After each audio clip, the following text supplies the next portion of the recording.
Hello, everyone, and welcome to Slash Film Daily. Today's Friday, November 29th, 2024. On today's episode of the show, we're going to be talking about the new holiday themed comedy Nutcrackers, and we'll present an interview with director David Gordon Green. My name is Ben Pearson. I'm an editor at slashfilm.com, and I'm joined on today's episode by Slash Film editor Brad Oman. Hey, that's me. All right, Brad, I have not had a chance to see Nutcrackers by the time we're recording this episode. We're recording it a little bit early. Happy Thanksgiving to everyone. I hope everyone had a great holiday and is enjoying Vince Guaral Day, which is the fake holiday that my wife and I made up. That is today, as you're listening to this. Brad, I wonder if you can maybe just run down what this movie is, because it's on Hulu, and I'm guessing a lot of folks, it may have sort of slipped past their radar. So tell me what this movie is. Yes, so this is a new holiday comedy from David Gordon Green, who you might know from Pineapple Express. You may also know from the most recent Halloween trilogy. He's also worked with Danny McBride a number of times on television, on the likes of The Righteous Gemstones and Eastbound and Down and whatnot. But he also has a streak of directing independent stuff like Prince Avalanche and George Washington, just to name a couple of things that you might know from his indie career. So he's quite an eclectic filmmaker, and so this, after he spent years working on big horror movies like the Halloween trilogy and The Exorcist Believer, now he's getting back into what feels kind of like indie territory, and he brought Ben Stiller with him. I didn't realize this, but this is Ben Stiller's first lead role since 2017. Wow. Yeah, he hasn't really been doing much in the vein of like big acting since Brad's Status, which was in itself was a pretty low key release at the time. So getting Ben Stiller to do a lead role like this is rather surprising, and the fact that it's a lower key Christmas comedy like this just coming out on Hulu is even more interesting. But I was delighted to find that this movie is wonderful. It's set in a small rural Ohio town, and it follows Ben Stiller, who is like working in like some kind of like real estate job in like a big city, and he's been called to this house of his sister to basically temporarily take care of her 4 kids, because unfortunately she and her husband have died, leaving them orphans. And so there's these 4 rambunctious kids, and I know that sounds like a pretty cheesy setup for a holiday movie, but in the hands of David Gordon Green, it's much more grounded than you would anticipate. It's much more authentic. And what really helps it is the fact that the 4 kids are played by 4 real brothers. And they are the kids of a friend of David Gordon Green's who he hadn't met since they were born. And while he was working, and he had a small role in Bones and All, Luca Guadagnino's movie. And while he was in Ohio shooting that, he went to go visit his friend, met her kids, and was just like taken aback by how much he loved them and how interesting they were, because the movie itself, as it follows them being taken care of temporarily by Ben Stiller, you find out that they are a family who like they did ballet together. They also have like a bunch of farm animals in their house, and they kind of just like recklessly screw around on this like farmland and everything. And so these all 4 of these kids are basically playing themselves, because they are actually like ballet dancers, and like they live in this kind of chaotic house that has pigs wandering around inside the house and everything. So basically they're just putting Ben Stiller in the middle of this, and him trying to navigate dealing with these 4 kids who are kind of all over the place. He's trying to find them, a place to live, whether it's like a new family or a home or something like that. And then, of course, he starts to like warm up to them, and because he's a little bit cold, he's not necessarily all on board about this. He's just trying to get in and out as quickly as possible. But they start to become more endearing to him, and they decide to put on a Christmas like ballet show that's a version of the Nutcracker that one of the kids came up with himself. Like it's a weird like version that has like just different like story elements and stuff like that. And you see some of the drawings of like what he wants to do. But this movie it's so funny. The kids are hilarious in it. They're non-actors too, so like they really are authentic, but like you just wouldn't know it, because they all are so comfortable with each other. The way Ben works with them is really charming. So yeah, it's just I couldn't encourage you to watch this movie more with your family. It's perfect. It's not like a raunchy comedy that you might expect from David Gordon Green. It is a perfectly family friendly comedy that it kind of falls in the vein of like the kind of family comedies that they used to make in like the 80s and 90s, where it has just a little bit of edginess, where like the kids are kind of saying inappropriate things and stuff like that, but it's not anywhere near like over the top or anything like that. Like, maybe like The Holdovers might be a decent comp to the kind of level of, I think the holdovers is maybe a little more risque. This I would say this is more like, and David Gordon Green actually mentions in the interview, is it's something like Uncle Buck. okay. Gotcha. Okay.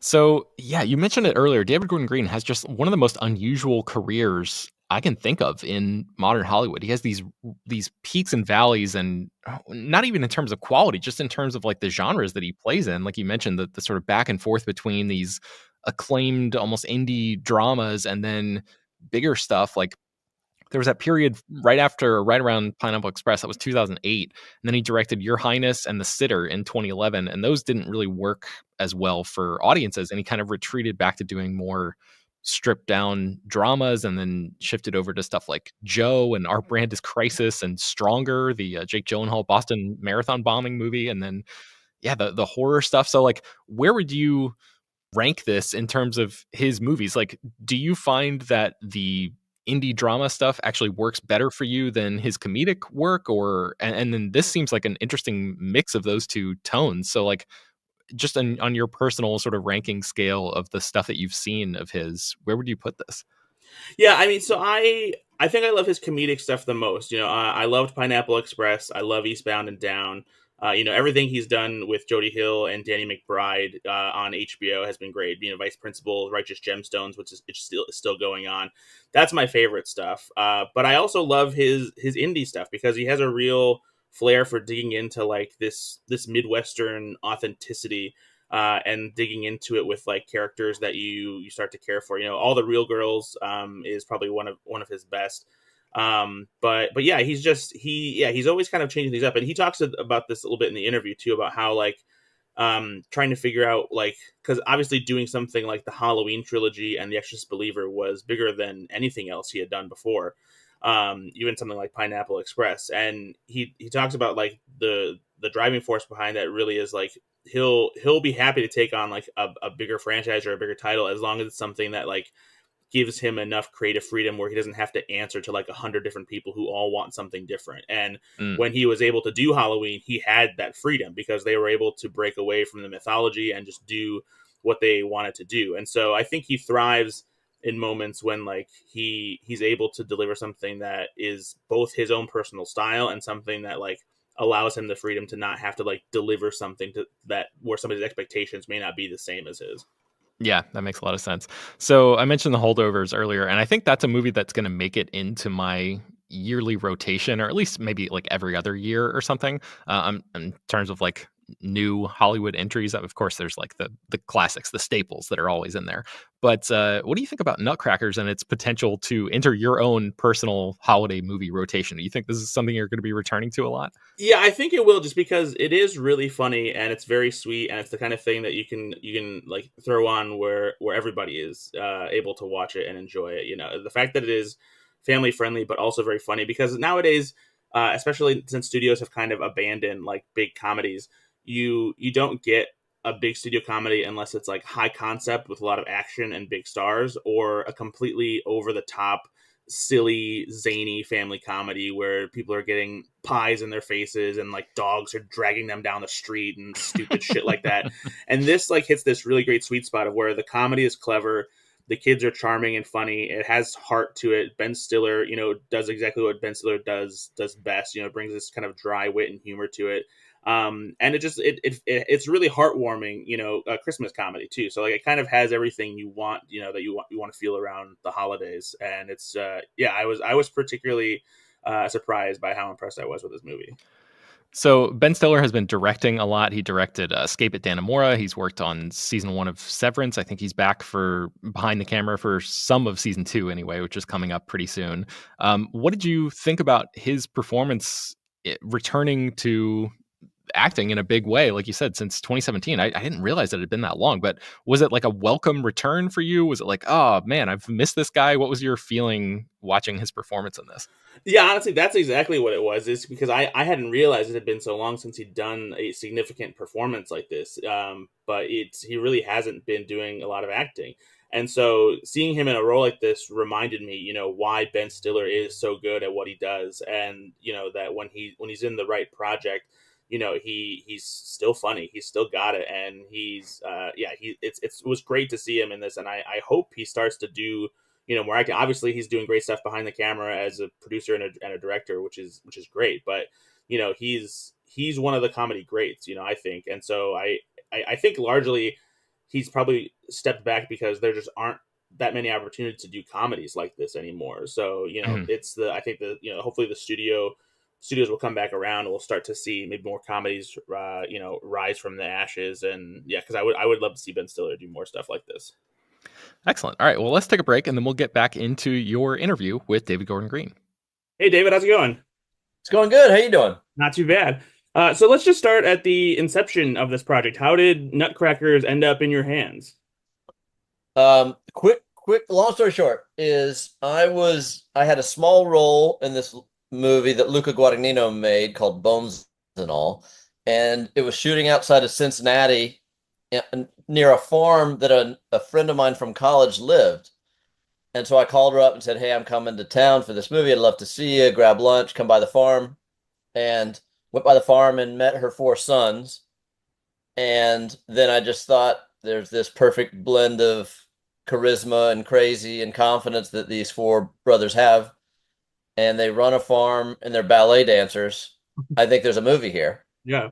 And so I went home and I was working on some horror movies at the time, and they were a little too provocative for my kids to see. So I was thinking, would it be cool if I made a movie with those kids, made a family movie like I used to like? Because a lot of the family movies that come out these days are kind of condescending to kids and grown-ups, much less trying to serve both appetites. And so I brought in my friend Leland and said, "Hey, I got these kids. I want to make a movie that falls into that classic 80s model of like fish out of water.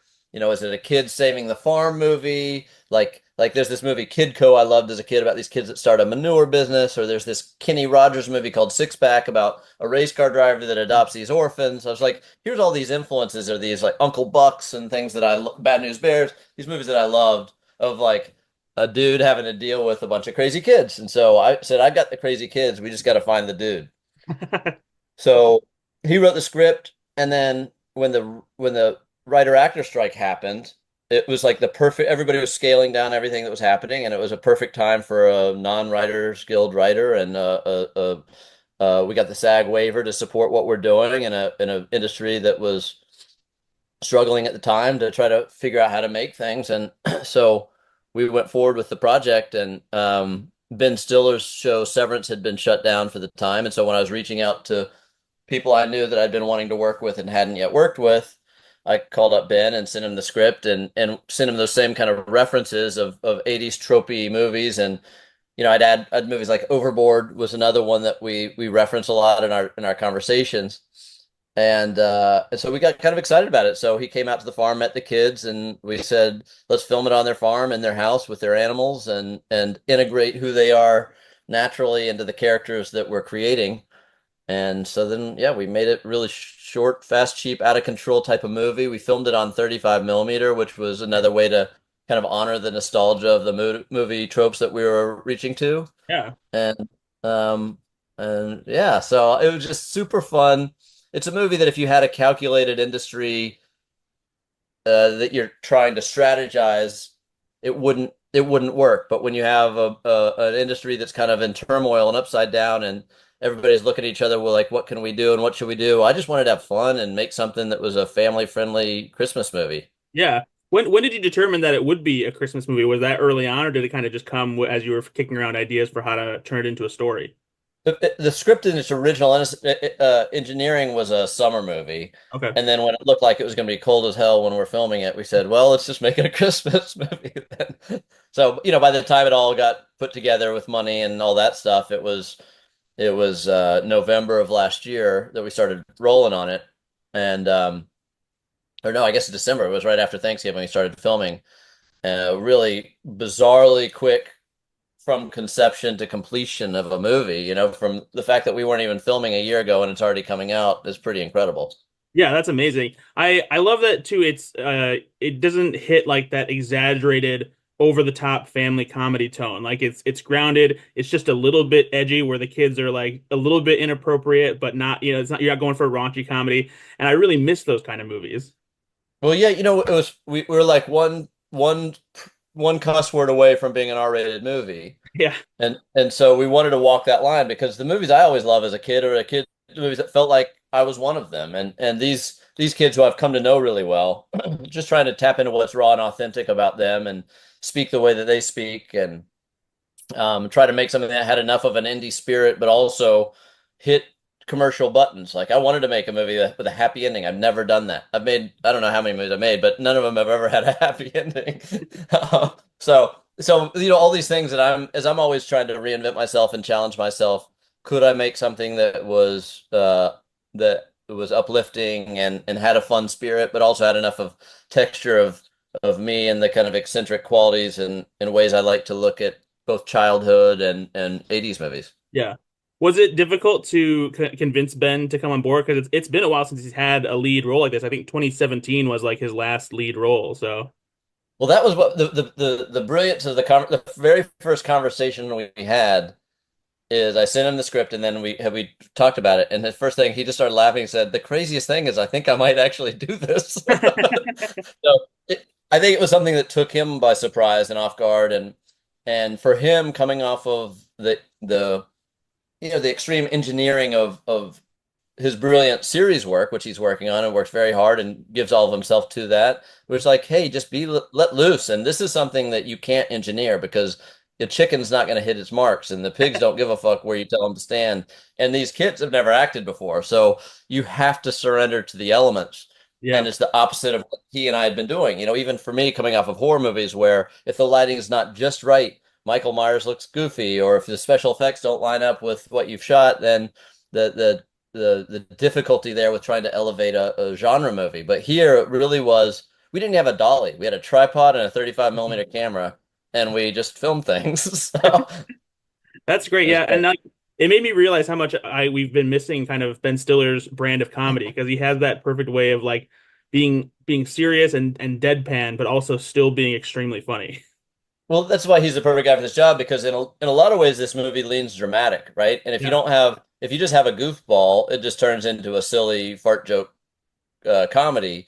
But trying to have somebody that brings some gravity to it, which he does, emotion to it, which he does, and he's just got an amazing range of acting chops, which I've always just loved. I even love like Permanent Midnight and some of the more off-brand stuff he's done alongside the classics that he's made. So I think it's cool to be able to. For me, it was amazing to get in the ring with one of my idols, comedic. I mean, from the Ben Stiller show, and I mean, there's yeah, so many things about his career and the way that he's taken very offbeat, if not eclectic, if not outrageous types of comedic sensibilities and made it something that I felt like he was speaking to me and my friends, yeah, And then he makes something that's accessible that everybody loves too. So I think that's a cool thing that he has, there's a very small niche of actors that can do all of that. yeah.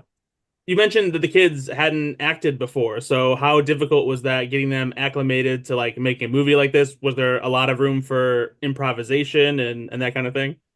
Yeah, it's improvisation all the time because they're alive and loose and they bring their elements. If they're tired, you see it in the movie. If they ate too much candy, you see it in the movie. Yeah. And so you have to allow that because they don't have trained uh they don't have the kind of actor training that would engineer a more disciplined performance. And so what the movie has the opportunity of the authenticity of childhood, of letting these kids talk like they would talk.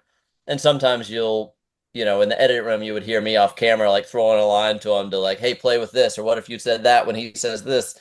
So it really was a very active type of filming, but they couldn't really do the same thing twice. So Okay. you have to be ready. And we only had one camera, so you had to be ready to try to catch it Yeah. and use it. And then when you have a pro like Ben that knows how to take what they've given and put his spin on it so that it actually makes sense when you get his coverage, it's pretty classic. Yeah. Yeah. When it came to doing their version of the Nutcracker, did you have them offer like their ideas as far as what they would do if they were remaking the Nutcracker? That was the idea. I mean, it was kind of their idea in the first place because they were doing the Nutcracker when we were filming Oh, this, but they were doing a legit version of it. And so I asked their ballet teacher to choreograph a few things, and I was going to let the kids then bring some of the attitude, costume design, and ideas to the table that would make it feel like it was more them. yeah. Because they're little rascals, they're little boys that run around in the mud all day, and they're not necessarily as elegant and graceful as your average prima ballerina. So we wanted to make sure that there was enough of that character that felt like it was their signature on top of something that was an accessible story. Yeah. One of my favorite scenes is where Ben uses Rambo as a bedtime story. It's so funny. Were there any other variations where he used other questionable movies as the bedtime story, or was it always Rambo? That's it. Well, it was always Rambo, but sometimes it was very violent, and we that was another one of those scenes of like how do you find enough where it's appropriate for a kid's bedtime story? It was walking the line of appropriate of like on that movie, and that's subjective obviously for everybody, but I feel like it's just naughty enough for a kid to feel like they're getting away with something by watching it, Yeah. and it feels for a parent, they might put earmuffs on the kids a couple of times, but it's gonna be something they'll enjoy watching with alongside their kids and their family. Yeah, yeah. So the production design for the house is great. Did you have to do a lot to like make up the house to make it more chaotic, or is that the natural state of things there? To be honest, we took things away so that we could have places to put the camera. Okay. But it's very. I was there yesterday actually, so um, yeah, we did a fun screening in the theater where we shot the film. We did a Oh, that's screening for the great. town, so we went there yesterday. So I was at the farm, and yeah, it's that's why we're there. We wanted to capture what felt real, and it was just moving things around to give us a little elbow room so that we could put a few lights and cameras in the way, and but that's home sweet home. How careful did you have to be with that Porsche in such a a muddy, dirty area? Yeah, that was probably the most valuable, expensive thing that we had to deal with on the movie, which is Yeah. funny. But yeah, it was like when you have a few sacred items like that. But those kids really wanted to drive it, and so we let Homer was the oldest kid. He really was driving it. That was not like that was no stunt. That was no trailer. That was a 13-year-old or 12 at the time driving a Porsche. That's amazing. But when you meet him, he's driving four-wheelers and motorcycles on the farm. So it's Yeah. not like your average kid that doesn't know what he's doing. Like the Right. kid, you just give him a few pointers as to how that vehicle works, and he's ready to rage with it. That's great. I wanted to say you perfectly capture the vibe of, the small Midwestern towns, and obviously it's because you actually shot there. And as someone who lives in Northwest Indiana, like Oh, nice. yeah, there's a town like exactly like this, like every 20 or 30 miles. So like this easily could have like been in my backyard. What is it about the Midwest that is so appealing to you as a filmmaker? Because this is not the first time you've set a movie in this kind of area. No, I love it. I love rural. I love the communities. I love the hospitality. As a filmmaker, you go into a place and they either want you to get out of their yard or they want to bring you cookies and invite you inside to make you feel welcome. And so I love going to places like this. And the mother of these four boys was a close friend of mine in college, and comes from a family of both farmers and artists. And so to me, it was finding that, and it always is. Very often in the rural communities, it's finding that balance of people that appreciate storytelling and expression and emotion and movies. And love the fact that we're there with movie stars and inviting local talent, people that Yeah. had never been in front of a camera. These are part of the stories that I think become really compelling in communities like this. And I just like to go where most people aren't. And Yeah. if someone says, "Hey, yeah, we had a film production here last week," it's a lot less interesting to me than finding some of these untapped stories in these communities and landscapes that I feel are a little bit neglected in American movie making. Yeah, we had a similar experience here actually, where 35 years ago, Prancer was partially shot here. Classic, holiday classic. Yeah, and Yeah. now the director John Hancock and Sam Elliott and the young girl, they're coming back for like a Q&A anniversary screening and everything. So yeah, and this really kind of actually feels like it has the same feel of like a Prancer, almost like a Sundance Christmas movie. I love that. Yeah, because I remember when that came out too, and it was one of those movies that built and built and grew, and then season after season, even it was. But its original theatrical release kind of snuck up on people, and it was Yeah, a bit of a sleeper. yeah, for sure. Um, and now it's become a classic that my kids love watching. So it's cool Yeah. that that movie can have that life in a community and the pride that a community can take in something. Yeah, absolutely. I feel like Nutcrackers has like that kind of potential too, where like people will find it during the holidays, on Hulu, and it'll become like regular viewing. It just feels like it could easily join the roster of Christmas movies. That's the hope. And it's also the kind of movie where there's so much going on in the background that like some of these movies that are seasonal that you might say, oh, I've already seen it, but you watch it again and you see other things in the background or some weird little booger picker in the background that's doing something you didn't notice the first time. And it becomes a little bit of a Where's Waldo treasure hunt of comedic things that are happening. So Yeah. I've really, for someone that spends a lot of time in the editing room, even watching the movie again this weekend in a theater with an audience, you kind of notice new things, and that's pretty amazing for a film like this to have some longevity, hopefully in its own story. Yeah. Like you mentioned earlier, you spent a lot of time on horror movies and big horror movies too. Do you see yourself venturing back into franchise or blockbuster territory again, or do you feel like maybe it's time to like get back to doing more smaller scale comedies like this for a while? I'm sure Righteous Gemstones kind of scratches that itch, a little bit, but I wonder if this is something you're kind of wanting to get back into more. Totally. Gemstone scratches the itch of being able to play with all the toys. And I love to be able to have the right time and money and tools for the story. I think that's really important. But for me, the most important thing is always creative freedom. And so whatever it is, I like to find that line of budget where nobody's messing with you. And we Yeah. and we we did have that on Halloween movies, like where it's just they're economical, they're fun, Right. and whether it's a franchise or not, nobody was saying don't do this, right? So it was a group of me and my collaborators, the exact same crew as Nutcrackers was making these movies, and a lot of these are my colleagues from film school, fellow students that I went to film school with, and we've been working together for 30 years now. So and those movies were a really wonderful experience in, hey, here's this big franchise with a lot of commercial potential, but you get to do your own thing as long as you keep the price tag low. Yeah. I love that. So I think the lesson is keep the price tag low, keep the creative freedom, and then it's up to you in the creative process of how eccentric do I make it, and where sometimes the eccentric qualities I have to offer end up like Pineapple Express and become people, it catches fire and people want to see it. Other Right. times it becomes a movie like Your Highness where people don't quite get it or they don't have the same sense of humor about the story I'm telling, and then it's different, but those are great examples of movies where budget was low on one and too big for me to be let loose on another one. And Yeah. so, I'm always trying to strategize a little bit of like, how do I find a version where the economic scenario maximizes the creative potential? Yeah. Have you found that it's been difficult to try and get like the comedies that might have been like home runs like maybe 10, 15 years ago and get them a studio to support them these days? Because it feels like the studio system has largely abandoned bigger comedies like Pineapple Express or Your Highness.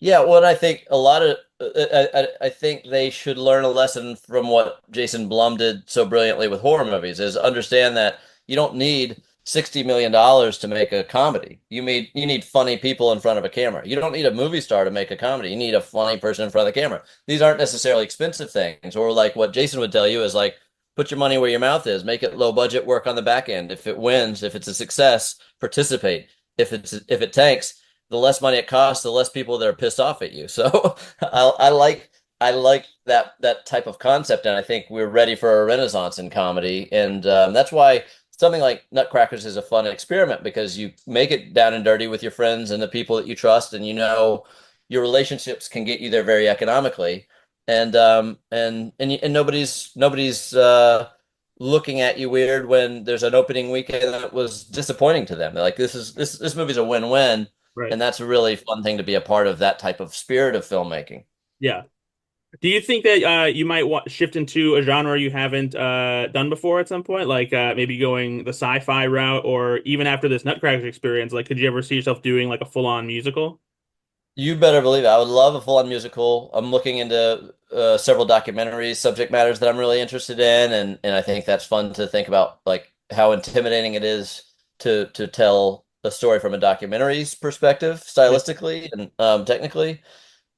Musical is something that I would love to see what I would do with it because I know I'm not I don't really have the patience for some of the meticulous nuance of of the technical attributes that make a brilliant musical. So Yeah. what would my version do? I was last week I watched Hello Dolly and Chitty Chitty Bang Bang, right? Right. And I was watching them thinking like, yeah, what would I do? Because I don't necessarily have the temperament or patience to do the expertise. With Hello Dolly is just spectacular if you haven't seen it in a while, but like it blows your mind with how nuanced it is. And so, what would my version of it be? Would it be more like the movie Once, which has a very musical spirit to it, but feels like it comes from a more of a personal perspective, or what would it be? So I'm really curious. But curious is always the thing that gets me in trouble because then I start thinking, well, maybe could I have that devilish spirit about the access to places and genre and actors and all these things. So yeah, I wouldn't put it past me. And then just to wrap up here, what are three Christmas movies that you play every year at your house? Easy. Elf, Die Hard, and A Christmas Story are the like those are the classics that I know backwards and forwards, and so that's where I go. And I'll squeeze in a Home Alone and a Home Alone 2. I like those too. Yeah, heck yeah. Yeah. Right on. Well, yeah, that's my time. David, thanks for taking the time to talk to me. I love Nutcrackers, and I can't wait to see what else you got in store. Right on. Good talking to you, Bradford. Take it easy. All right. Hopefully, everyone enjoyed that as much as I did. You can find more about this movie at slashfilm.com. I'll try to link to a couple things in the show notes. Slash Film Daily is published every weekday, bringing you the most exciting news from the world of movies and TV, as well as deeper dives into the great features you could find on the site. You can subscribe to the show on Apple, Overcast, Spotify, wherever you get your podcasts. Send your feedback, questions, comments, concerns, and mailbag topics to us at bpearson@slashfilm.com. Make sure to leave your name and general geographic location in case we mention your email on the air. Don't forget to take a minute to rate and review the show on Apple Podcasts or Spotify. That really helps out a lot. Tell your friends about the show any way you can. Thanks for listening, and we'll talk.